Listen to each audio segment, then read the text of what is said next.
Kali ini kita bakal bahas tentang soal UTBK Bahasa Inggris lagi ya. Untuk yang part pertama aku seneng banget karena lumayan banyak yang nontonnya. Jadi itu bikin aku semangat juga bikin part 2-nya. Nah langsung aja. Nanti kamu bisa download aja di description box si PDF-nya. Kalau misalnya kamu ngerjain sendiri dulu juga boleh. Atau misalnya mau langsung nonton pembahasannya juga boleh. Terima kasih. Oke guys, langsung aja kita ke soal-soalnya. Tapi jangan lupa juga buat bantu like, komen, share, serta subscribe channel ini biar semakin bermanfaat ke depannya. Terima kasih. Jadi ini adalah trik-triknya guys ya. Kamu nggak perlu kayak tahu semua artinya. Yang penting kamu tahu konteks pertanyaannya apa. Kita mulai dari soal yang pertama. Pertanyaannya adalah, how are ideas in paragraphs 1 and 2 related? Jadi kayak apa sih ide atau pokok pikiran? Ide pokok atau pokok pikiran ya. Pokok pikiran itu adalah inti bacaannya guys. Nah di paragraf 1 sama 2. Di sini kita lihat opsinya tuh katanya ada highlight the horror of the Ebola outbreak. Jadi kayak semakin mencuatnya si Ebola, terus kontradiksi, explanation gitu ya, kayak penjelasan yang malah berlawanan. Terus ada Ebola can be prevented with the latest vaccine gitu ya. Jadi kayak vaksin untuk Ebola dan penyebab Ebola dan juga efeknya. Oke, kita baca nih. Kita bacanya skimming aja guys, baca cepat. There have been amazing world-breaking scientific advance. Jadi kayak ada kemajuan ilmu pengetahuan. Di sini langsung aja kayak intinya apa nih? Ternyata ada epidemik Ebola di West Africa. Jadi ada penyakit Ebola gitu ya, virus Ebola ke Afrika Barat dan ini adalah yang menjadikan sebuah peringatan gitu ya. At the time of writing at least 7.000 people have been infected. Jadi kayak ada 7.000 orang yang terinfeksi gitu ya. Dan setengah itu udah meninggal. It is estimated that numbers can be double or even triple. Jadi kayak bisa bertambah 2 kali bahkan 3 kali lipat. Also because the rates of infection appear to be growing exponential. Eksponensial tuh kayak berkali lipat gitu guys. Jadi misalnya awalnya 10, dikali 10 jadi 100, 100 kali 10 jadi 1000 gitu ya. Tens of thousand or even millions. Oke, jadi kebayang ya bahwa di sini tuh dijelasin bahwa ada penyakit Ebola yang masuk ke Afrika Barat dan itu tuh banyak banget gitu ya si penderitanya, bahkan yang meninggal juga banyak. To put of the scale of the present situation into perspective, since the first recorded case of Ebola in the Democratic Republic of Congo 38 tahun yang lalu. Ini kayak lebih ke sejarah gitu ya. Ebola itu kayak ada di Republik Kongo 38 tahun yang lalu. There have been fewer than 2.500 that documented in total. Total yang terdokumentasikan gitu ya, itu kurang dari 2.500. Terus single present outbreak is already 3 times larger than the entire Ebola death toll over. Jadi kayak naik banget 3 kali lipatnya. Dan menjadi inilah sebuah masalah bagi Afrika gitu ya. The West had its own wake up call this week as the US and Spain. Jadi kayak udah ngasih tahu juga ke US dan Spanyol. Countries previously regarded as immune to the threat thanks to modern medicine. Jadi kayak ada obat untuk menjadi imunitas dari ancaman si Ebola ini. Have reported case the condition. And despite strict infection control guidelines and practice onward transmission of Ebola on their home soil. Kayak untuk mencegah gitu ya terdampaknya Ebola di kemudian hari lagi. Oke, jadi sini udah kebayang bahwa di sini adalah dijelasin kayak secara umumnya gitu ya ada penyakit Ebolanya overallnya. Dan di sini kayak lebih dijelasin juga advance explain-nya gitu ya bahwa ada 38 tahun yang lalu dan itu katanya tuh single present outbreak-nya ancamannya tuh sekarang tuh kayak 3 kali. Jadi kayak lebih menjelaskan juga keadaan saat ini, present outbreak-nya. Oke? Nah, berarti di sini kita kalau misalnya cek ke opsinya, yang paling tepat itu yang mana? Yang 1 dan 2 adalah highlight the horror of the Ebola outbreak. Ini benar ya, bisa jadi benar karena kan dijelasin kayak berapa orang yang meninggal, penderitanya, terus kayak berapa kali lipat ke depannya eksponensial gitu ya. Kalau yang kedua kontradiksi explanation enggak ya, enggak kontradiksi ya, malah relevan. Lalu can be prevented with the latest vaccine. Nggak dijelasin vaksin. Dijelasin sih di sini imunitas, tapi nggak dijelasin vaksinnya gitu ya. Terus penyebab dan efek Ebola. Enggak ya. Ini lebih ke horror the Ebola outbreak. Oke, jadi jawabannya A. Jadi kita fokus dulu ke pertanyaan, balik ke teks, langsung lihat opsi.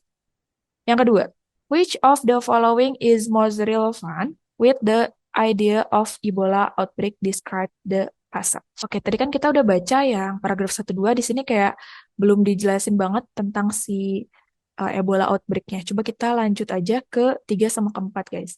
Kita cari aja yang ada kata-kata Ebola outbreak. Di sini yang ketiga tuh lebih banyak tentang ini terrifying and dramatic. Oh, ini penyebab si Ebola outbreak-nya gitu ya. Terus ini eksperimental vaksin, terus katanya tuh dites untuk si hewan gitu ya, apakah udah efektif atau enggak. Tapi di sini nggak dijelasin tentang apakah ini tuh dites juga ke manusia gitu ya. Oke, nah ini nih. Trials are only now getting underway of human version of the vaccine in the UK and the US. Jadi baru diterapkan ke manusia nih di UK sama di US. Way too late. Jadi kayak ini adalah sebuah ketelatan, ketertundaan gitu ya, bahwa ini padahal bisa dicegah gitu. Oke, nggak terlalu dijelasin ya si outbreak Ebola-nya. Coba nih. Hence, why is that? Nearly 40 years after Ebola first surfaced, jadi kayak 40 tahun setelah Ebola tuh ada di permukaan gitu ya, ada di bumi gitu ya, the world find itself instead of panic. Jadi kayak semuanya itu panik. Now up to 10,000 people are dead, udah 10.000 orang meninggal, dan itu dimungkinkan bisa dicegah gitu ya sama penelitian dari scientific decades ago. The answer is that Ebola was regarded as someone else problem. Dan ini menjadi masalah gitu bagi semua orang. Jadi di sini dijelasin juga bahwa ternyata Ebola outbreak tuh emang efeknya tuh segede gitu ya. Bahkan kayak bikin 10.000 orang meninggal dunia. Coba kita langsung aja ke yang kalimat terakhirnya. The present outbreak is now costing the world in terms of lost productivity. Jadi kayak si Ebola ini tuh bikin kehilangan produktivitas, humanitarian aid, and human life loss. Kehilangan tempat tinggal juga gitu ya. It is easy to dismiss tropical diseases as an issue that will not affect us west. However, the present situation is a warning shot across our bows that we ignore at our peril gitu. Namun situasi ini juga menjadi kayak peringatan gitu ya bagi semua orang untuk bisa menghindarinya gitu. Oke, coba kita baca dulu yang A. Scientists are developing a new drug, but they are running out of fund. Jadi kayak si peneliti tuh mengembangkan sebuah obat gitu ya, tapi mereka tuh kayak kekurangan dana, nggak dijelasin juga ya. Sebenarnya ini kayak mungkin lebih ke ilustrasinya gitu ya, tentang si Ebola outbreak ini. A mother doesn't comfort her crying son who merely wants her attention. Seorang ibu gitu ya, nggak nyaman ketika anaknya menangis dan ingin mendapatkan perhatiannya. Nggak juga ya. A diabetic man ignore a slight one on his chew, then he got infected horrible. Jadi kayak seorang penderita diabetes merasakan luka gitu ya, dan dia mendapatkan infeksi. Nah, ini ada hubungannya ya, karena kan virus ini juga kayak infeksi gitu ya.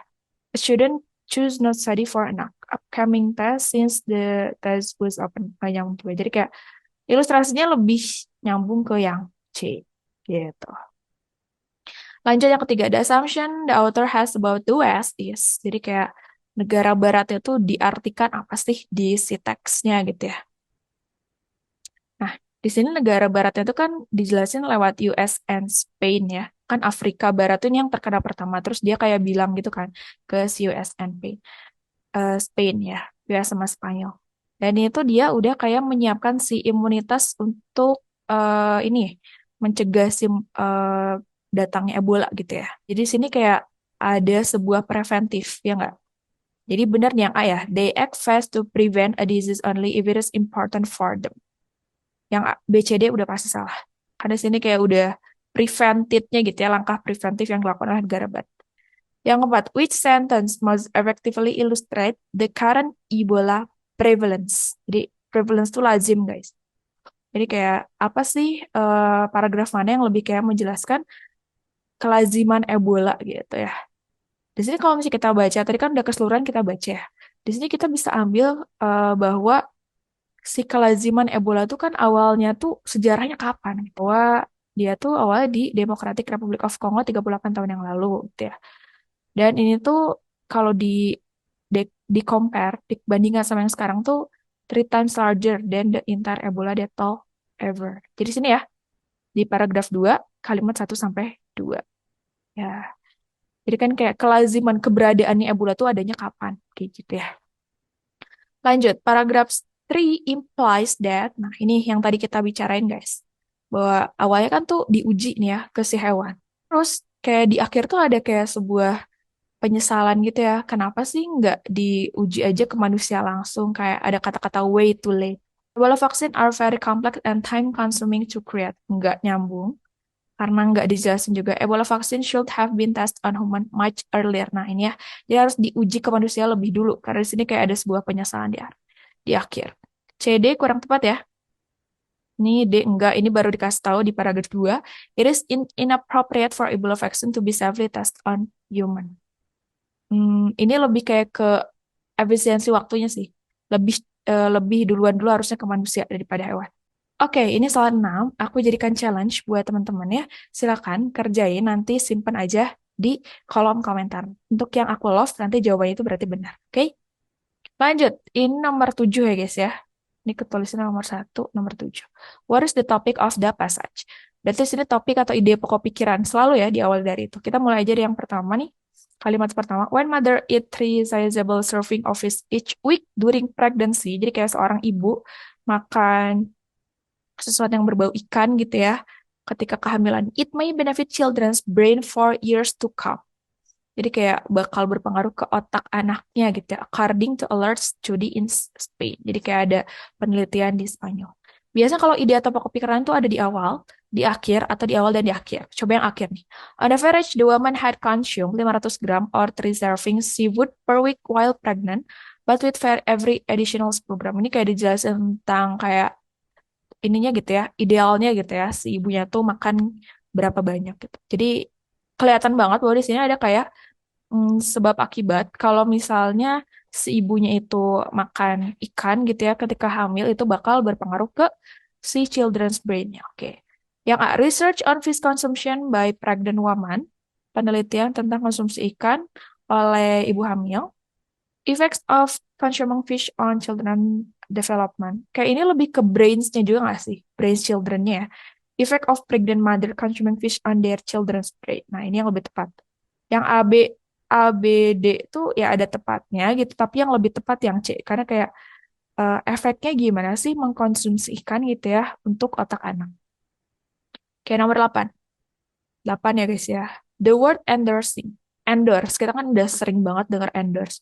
Ketika ada selebgram, di endorse gitu ya. Berarti kan didukung, dipromote gitu ya. Kalau misalnya tanpa baca teks, bisa sih baca teks ya. Di sini line 16. 3, 4, 5, 6, 7, 8, 9, 10, 11, 12, 13, 14, 15, 16. Oke, yang di sini. Mana ya endorsingnya? Oh ini. Bukan 16 nih guys. Di sini ya. Di line berapa nih? 3, 4, 5, 6, 7, 9, 10. Harusnya 10 nih ya. Ini kurang tepat.